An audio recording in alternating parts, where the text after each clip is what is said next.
انا مؤمن عجمي. وانا محمد احمد. وانا لسه واصل النهارده من السعوديه. تعالوا نوديه احسن 5 اماكن لازم تجربهم اول ما تيجي اسكندريه. اسكندريه يعني كفته، طبق رز بلبن بالايس كريم. اسكندريه يعني سمك.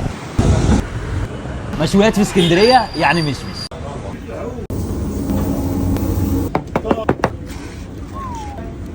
هنا هتاكل احلى مشويات هتاكلها في حياتك. هو الشكل بسم الله ما شاء الله يعني. ده المفروض اللي هو البقلاوه. يا ولاد اللعيبه حلو قوي. مشويات يعني كفته. حلو قوي. دوق اللحمه معاك ريش.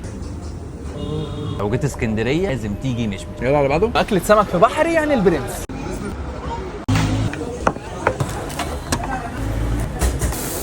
دلعنا يعني عروس بتر فلاي بلح بحر دبيت. عايز تبدا ببتر فلاي وبعدين يلا. يا الله خطير والله العظيم رهيب. بص الجمال. السمكه متهويه حلو ومستويه من جوه. بطاطس ايه الكلام. بطاطس حلوه. الصينيه دي عالميه.